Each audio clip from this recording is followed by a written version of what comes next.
দেশে বসে বিদেশের খাবার খেতে কিন্তু আমরা বাঙালিরা খুবই পছন্দ করি।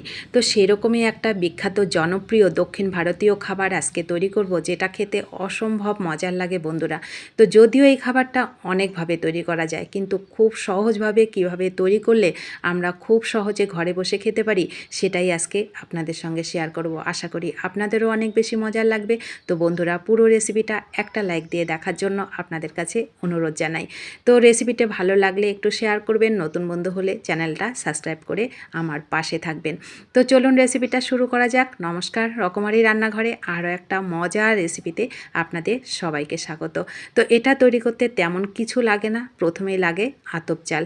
যে কোনো ফ্লেভারওয়ালা আতপ চাল নেবেন, গোবিন্দভোগ আতপ চাল হলে খুবই ভালো হয়, কিংবা নুনিয়া চাল। আমি এখানে গোবিন্দভোগ আতপ চাল 100 গ্রাম নিয়েছি, 1 ঘন্টা ভিজিয়ে রেখেছি। দেখুন কত সুন্দর নরম হয়ে গেছে। এটাকে এবার ধুয়ে আমি মিক্সি জারে একটা পেস্ট তৈরি করে নেব। অবশ্যই ফ্লেভারওয়ালা আতপ চাল নেওয়ার চেষ্টা করবেন, তাহলে ফ্লেভারটা খুব সুন্দর হবে, খেতেও ভালো লাগবে। তো আমি 100 গ্রাম এখানে গোবিন্দভোগ আতপ চালের সাথে 1 বাটি ভাত নিলাম, 1 বাটি নারকেল কোড়া নিলাম, 1 বাটি জল নিলাম। পরিমাপটা সম্পূর্ণ আপনারা যেমন তৈরি করবেন সেরকম নেবেন, কিন্তু আমি এখানে 100 গ্রাম আতপ চালের সঙ্গে 1 বাটি ভাত, 1 বাটি নারকেল কোড়া, 1 বাটি জল মিশালাম, হাফ পেস্ট করে নিলাম। নিয়ে এবার এখানে চিনি মিশালাম। চিনিটাও স্বাদ অনুযায়ী, আপনারা যেমন মিষ্টি খাবেন সেরকম দেবেন। একটুখানি লবণ দিলাম, লবণ না দিলে সম্পূর্ণ খাবারটাই কিন্তু স্বাদে অসম্পূর্ণ থাকবে।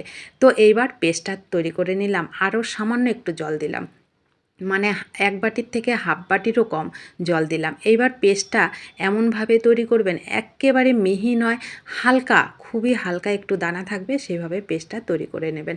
তো পেস্টটা তৈরি হয়ে গেল। এবার কোনো কাজ নেই, একটা বাটিতে ঢেলে এটাকে হাতে সময় থাকলে 1.5 থেকে 2 ঘন্টা রাখবেন, আর না হয় আধা ঘন্টা অবশ্যই রেস্টে রেখে দেবেন।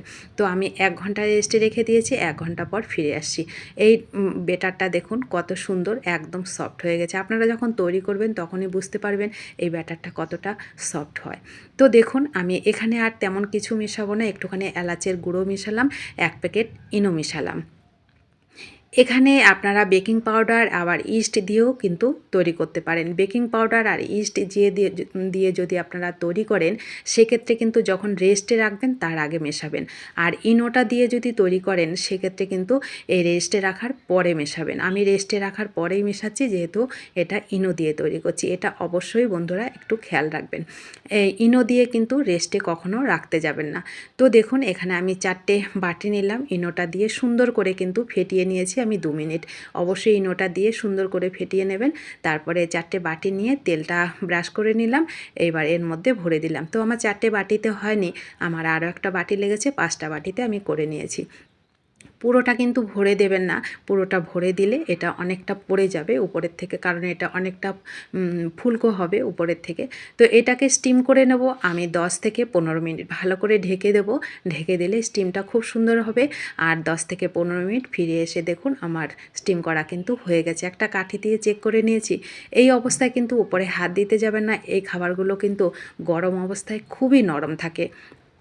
এটাকে একটু ঠান্ডা করে নিয়েছি, আর এটা যখন হয়ে যাবে, এটা বোঝার একটাই উপায়, উপর থেকে দেখবেন ফেটে যাবে। আবার কিন্তু যখন ঢেকে রাখবেন, হয়ে গেলে কিন্তু খুব সুন্দর একটা ফ্লেভার বেরোয়। এই ফ্লেভারেই আপনার মনটা ভরে যাবে, এত মজার একটা ফ্লেভার বেরোয় এই খাবারটার থেকে।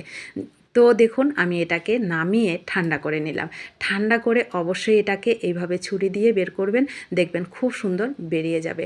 গরম গরম অবস্থায় কিন্তু বন্ধুরা এটা বের করতে যাবেন না, কারণ গরম অবস্থায় এটা খুবই নরম থাকে। এটা একেবারে এতটা সফট হয়, একেবারে তুলোর মতো নরম আর সফট, মুখে দিলেই মিলিয়ে যায়। এই খাবারের স্বাদটা সম্পূর্ণই অন্যরকম। যারা খেয়েছে তারা তো জানবেন এই খাবারের স্বাদটা কতটা মজার। অবশ্যই ঠান্ডা করে তারপরে বাটির থেকে বের করবেন, তারপরে দেখুন কতটা স্পঞ্জি আর কতটা নরম। এটা হয়তো আপনারা ভিডিওতে কতটা বুঝতে পাচ্ছেন জানি না, কিন্তু যখন আপনারা তৈরি করবেন তখনই বুঝতে পারবেন এই খাবার কতটা সুন্দর আর কতটা সুস্বাদু এই খাবারটা। তো কেমন লেগেছে আপনাদের কাছে অবশ্যই কমেন্ট করবেন। নতুন বন্ধু হলে চ্যানেলটা সাবস্ক্রাইব করে পাশে থাকবেন। ভালো লাগলে ভিডিওটিতে একটা লাইক করবেন। আপনাদের একটা লাইক পরবর্তী রেসিপি তৈরি করতে অনেকটা উৎসাহিত করে। আর যারা আমার পাশে আছেন আছেন তাদেরকে আমার অসংখ্য অসংখ্য ধন্যবাদ ও ভালোবাসা। আর ভালো লাগলে রেসিপিটি একটু শেয়ার করে দেবেন, সবাই যেন দেখে তৈরি করে খেতে পারে। ফেসবুক পেজ থেকে দেখলে পেজটা ফলো করে রাখার অনুরোধ রইল। যারা আমার সবসময় পাশে আছেন তাদেরকে আমার অসংখ্য অসংখ্য ধন্যবাদ ও ভালোবাসা। সকলে ভালো থাকুন, সুস্থ থাকুন। দেখা হবে নতুন কোনো রেসিপিতে।